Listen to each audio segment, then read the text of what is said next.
Football दुनिया के legend Lionel Messi को लेकर फैंस के मन में एक ही सवाल है, मेसी अब लाइफ में आगे क्या करने वाले हैं।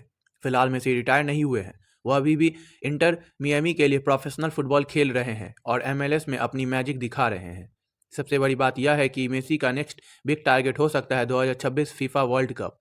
अगर उनकी फिटनेस और फॉर्म ठीक रही तो फैंस उन्हें एक बार फिर अर्जेंटीना जर्सी में देख सकते हैं। रिटायरमेंट के बाद एक प्लान्स पर बात करें तो मेसी ने खुद कहा कि वह कोच बनना नहीं चाहते, वह फुटबॉल के बाद अपनी फैमिली के साथ पीसफुल लाइफ जीना चाहते हैं। रिपोर्ट्स के मुताबिक मेसी फ्यूचर में बार्सिलोना या अपने देश अर्जेंटीना में सेटल हो सकते हैं। कुछ खबरें ये भी कहती है कि वह अपने childhood club Newell's old boys के लिए लास्ट मैच खेल सकते हैं, लेकिन इस पर कोई ऑफिशियल कंफर्मेशन नहीं है। फिलहाल एक बात क्लियर है, मेसी फुटबॉल अभी ख़त्म नहीं हुआ है।